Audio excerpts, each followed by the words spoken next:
welcome to a Christmas edition of piano teaching. Today is a video about an arrangement that I do, and this is an arrangement of 3 different songs: Joy to the World, Ode to Joy, and Carol of the Bells.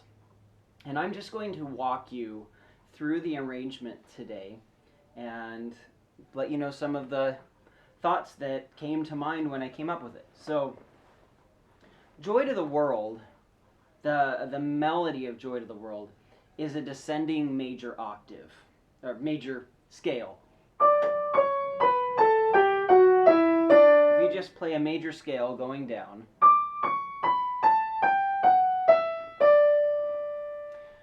those are the opening notes of Joy to the World. All you have to do is play it with the rhythm.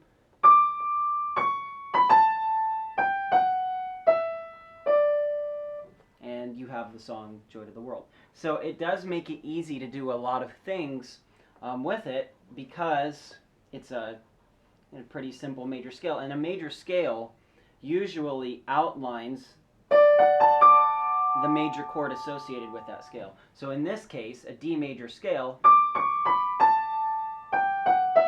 is going to highlight D, F sharp, and A. And especially in the rhythm of Joy to the World,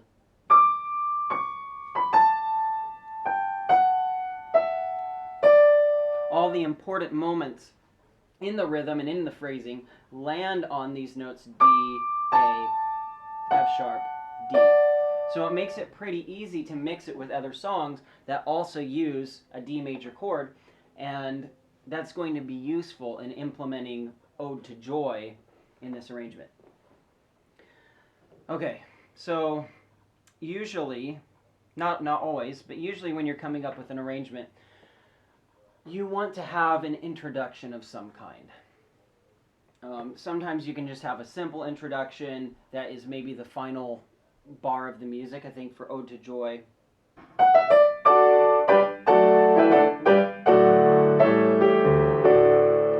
that would be the last bar of the music and a pretty simple introduction. So I could go.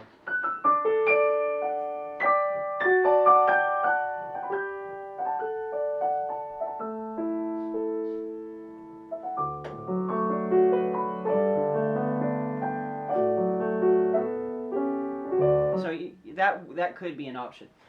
What I decided to do was actually come up with a different kind of intro, and this one is basically like the melody of Joy to the World, but with a different rhythm. So I'm just doing a descending major scale, and it sounds like this.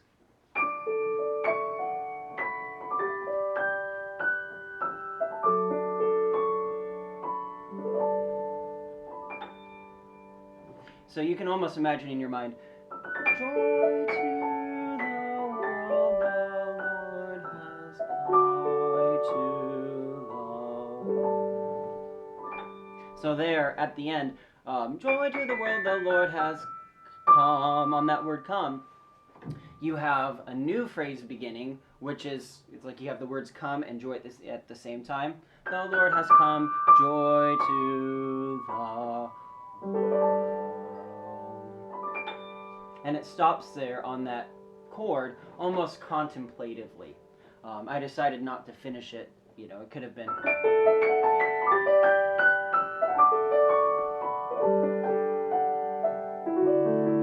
But I felt that it needed a different variety there. So the second time it stops at that point on that contemplative chord. Now, sometimes when I play this, I completely skip Carol of the Bells and don't even do it. And this is a spot where if I wanted to, I could just go right into Ode to Joy.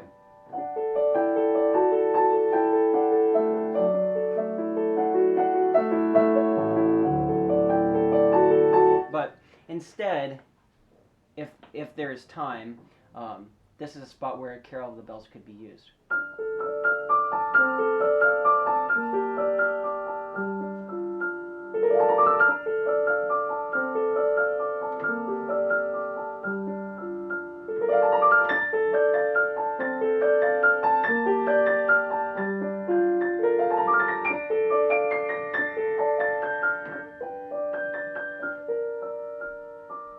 and then back to that original intro idea.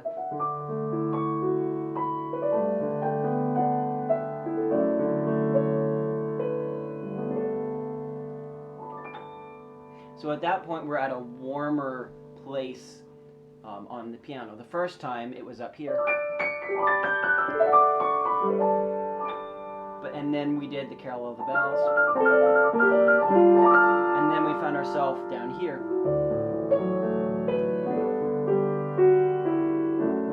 Which is a nice, warm place. And then the echo is really high, almost like bells. And now we're ready for Ode to Joy. The way that I play Ode to Joy here is a little bit syncopated. And this is partially because I came up with this arrangement while I was at college. And a lot of people wanted to hear that style of piano.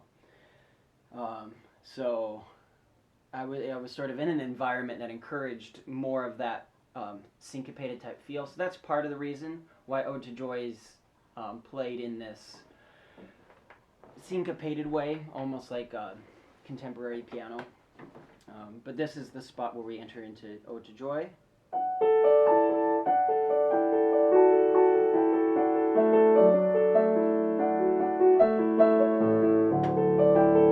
Now the right hand is just playing the melody with filler notes like this.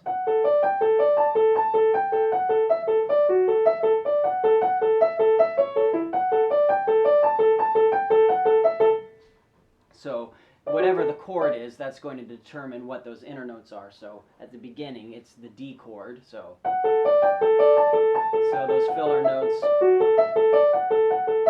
are all D chord, but then there it's the A chord. And then right back into the D chord.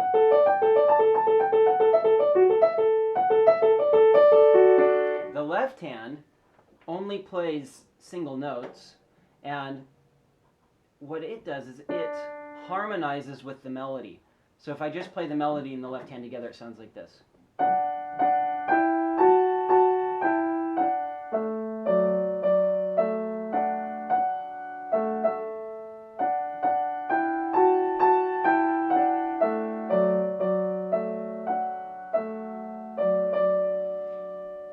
Adding those inner notes, we get this sound.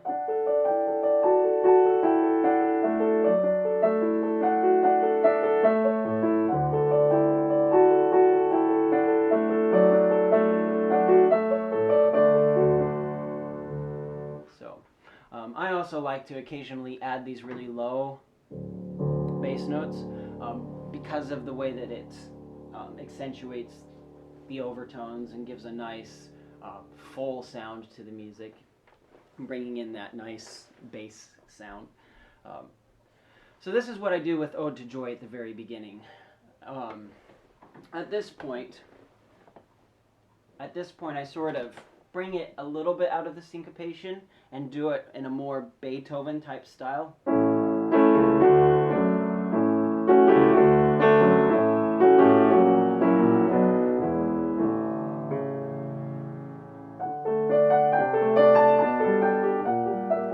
that what happens there?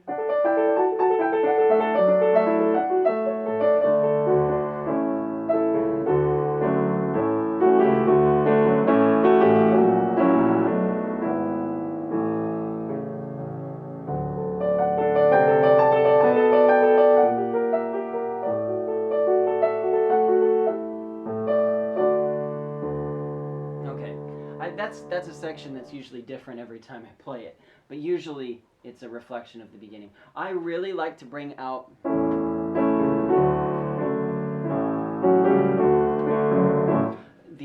the Beethoven type sound there, just because, you know, obviously Ode to Joy is from Beethoven's Ninth Symphony, and he knows what to do with that melody. So it's nice to bring out some of his ideas there, and that just sounds more like what you hear in that symphony, just for that moment. Okay, so when we get done with this first verse of Ode to Joy,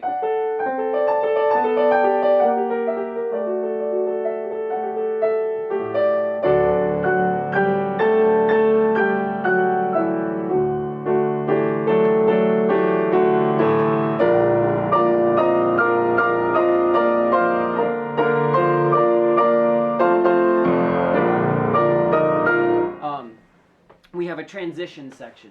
So how this transition works, I just play the beginning phrase and then I repeat it. And now this D is actually going to be a connecting note into the new key of B flat major.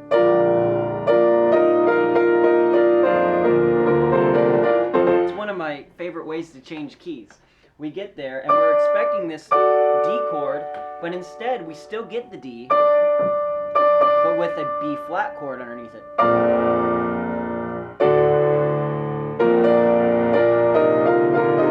You can hear how this works.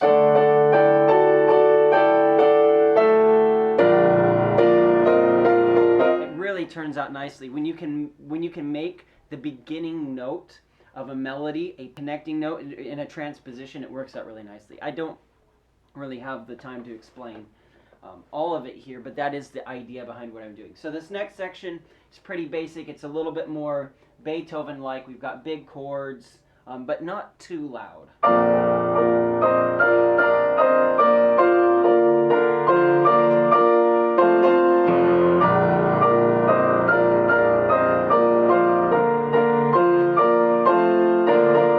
I'm still doing that idea where I am playing the harmony notes in the left hand, but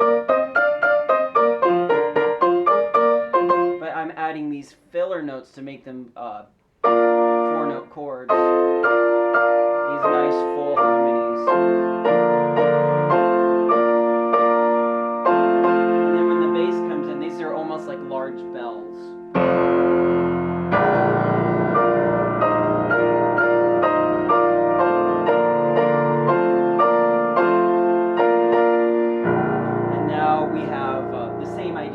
Beethoven-like in this section.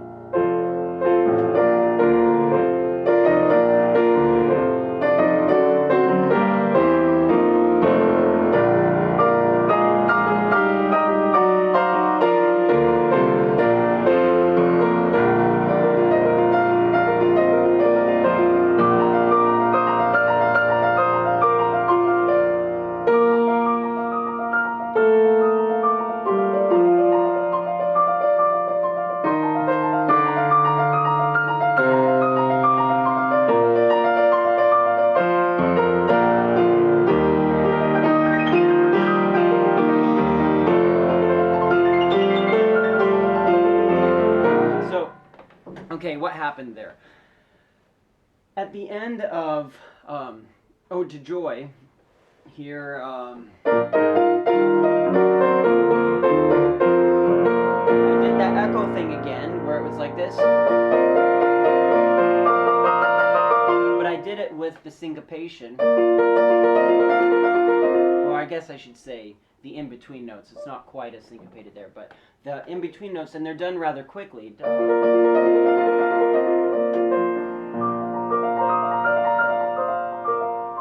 And now this is the unexpected part. The left hand is going to play Joy to the World in octaves.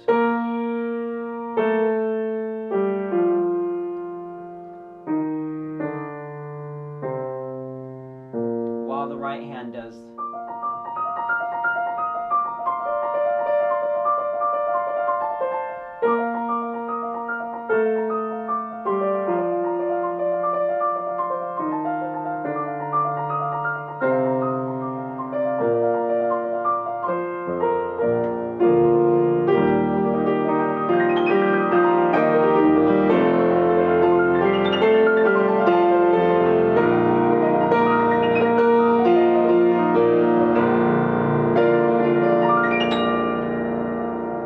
So that part, what's happening there is a simple idea, but the runs are what makes it a little bit more difficult and complex. But it's, you know, obviously there it's just an in-between place.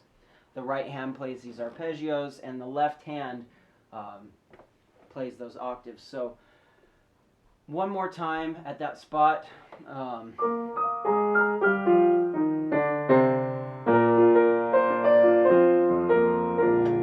Let earth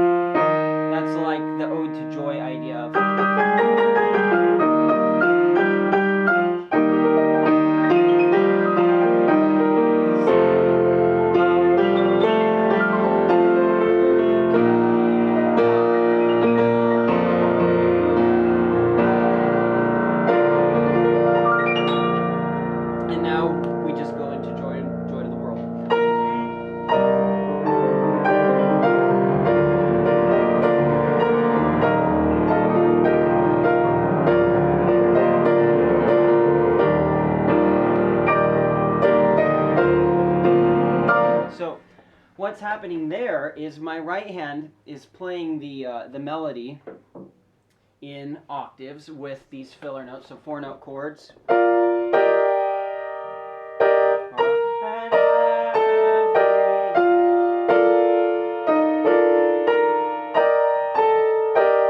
Now you might notice I'm not playing these as normal major chords. I'm adding these crunchy notes to give it a little bit more of a sense of struggle. So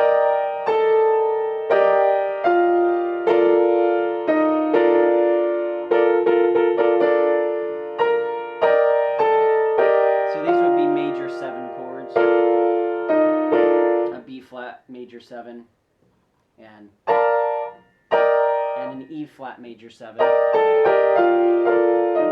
For those of you who study chords, those would be the names of those chords. So now the left hand, it sounds difficult, but really I'm just kind of cheating with the left hand.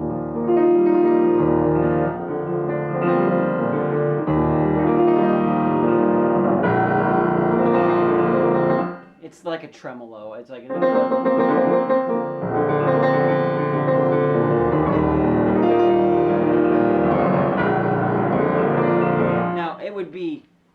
it would be a nightmare to actually see that written out on a page.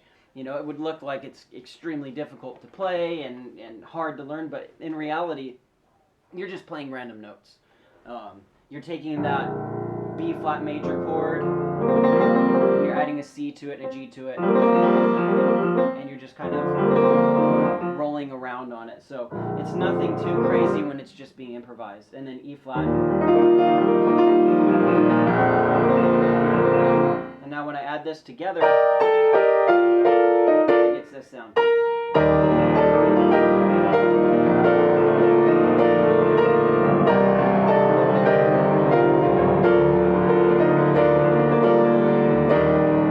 So it sounds pretty neat when it comes out, but it's not all that, it's not really as crazy as it sounds. Okay, and then this section, it's like bells again.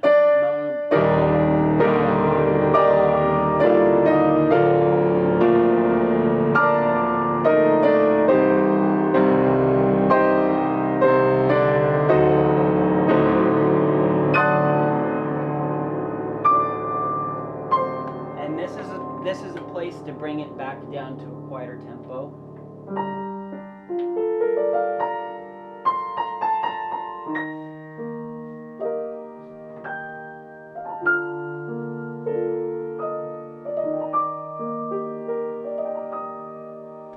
Quieter tempo. That's an interesting use of that word, but that's sort of the idea. The tempo is a lot slower, but there's also the idea of quietness here. With some added decoration notes there.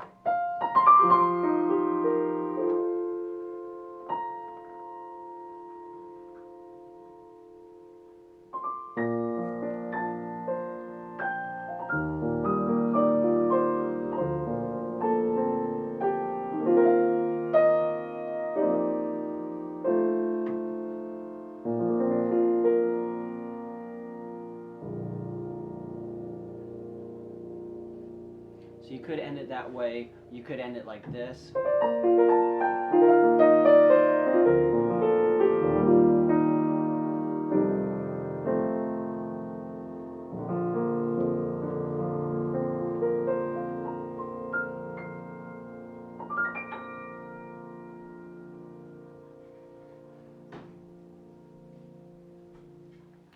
And that might be a little bit more satisfying. But that's how the arrangement works. It starts with that intro of Joy to the World, where we're doing the descending major scale with a different rhythm, transitioning into the first verse transitioning into Carol of the Bells, and then the first verse of Ode to Joy.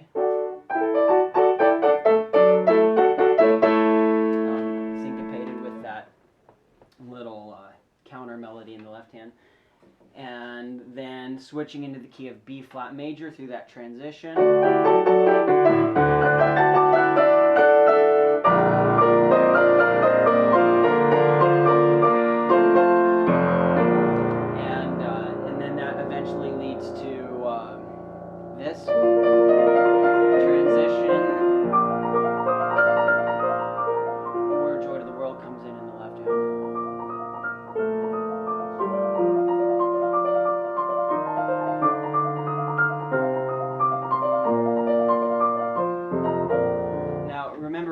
beginning of the video, I mentioned that idea that Joy to the World has, it highlights the notes of the chord in the way that it goes down that scale. And so that makes it fit very nicely with this. Because it all sort of happens on a B flat major chord. So on the same chord that's being highlighted by Joy to the World.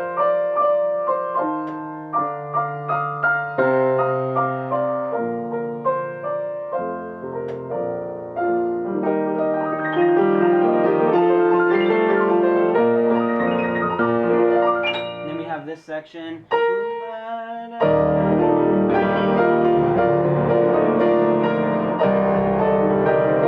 I made a decision there. It starts with E flat major chord, then it goes to B flat. And then I choose, instead of going back to the E flat major chord, I go down to C and actually make it a C minor chord.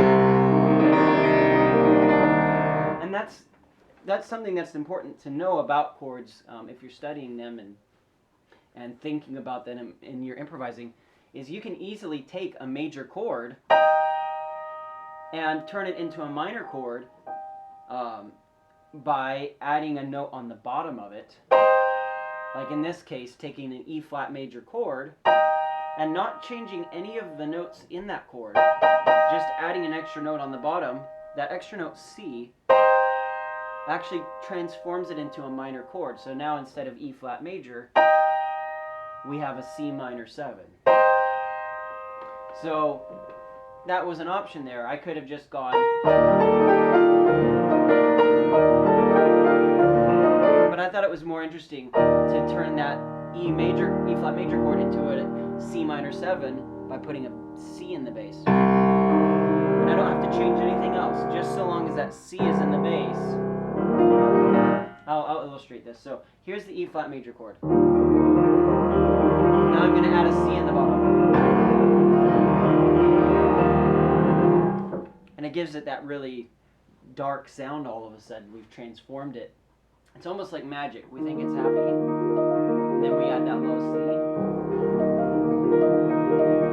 and it transforms it. Okay. Then we got the bells.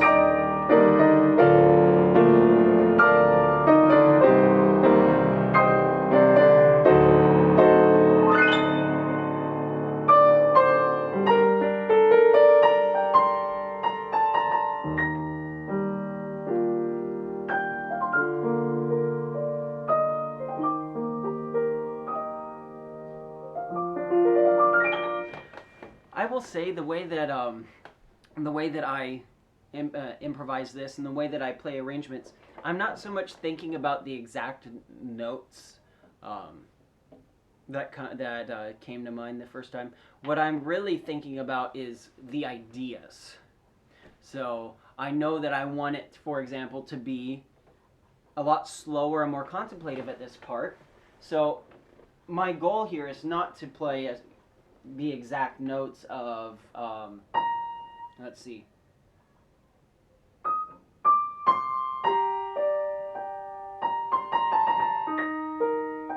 You know, that's one way of playing it, but I can create the same mood by doing this.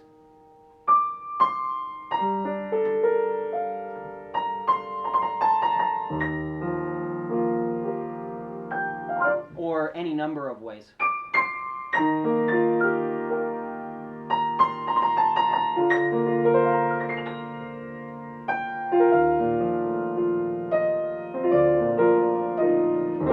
So it's not so much getting the exact notes as it is thinking of that idea of bringing it down to a more quiet and contemplative place.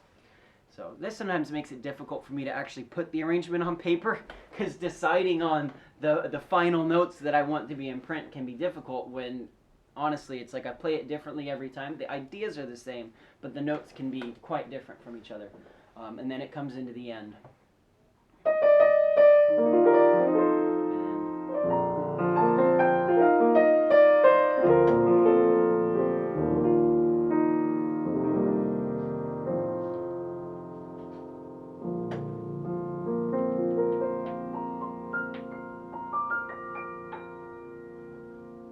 And that time, like before I had talked about how when we play this intro,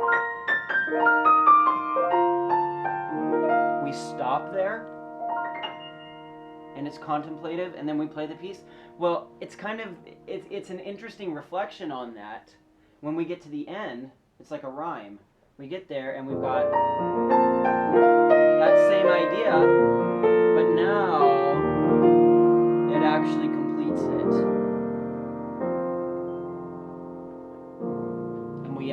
And we do arrive at home there. So anyway, I hope you've enjoyed this little, I guess you could call it a tutorial, but walking through this arrangement with me. And I would love to hear your thoughts. This is not meant to be an explanation for beginners. This is more geared towards intermediate to advanced students. And I don't want you so much copying the exact techniques that I'm using. I want you thinking about the ideas behind them. So people of any skill level, virtually any skill level, could take those general ideas and piece their own arrangement based on the ideas themselves. Bells, little inner notes, duets between the right and left hand. Those are things that just about anybody could use in an arrangement, as well as having things that are high, having things that are low, all of these ideas. So I hope this was helpful for you, and I look forward to starting the class very soon on how to improvise, and that class will be at a more beginner level. We'll be starting at the very beginning and growing from there and thinking about what goes into improvising.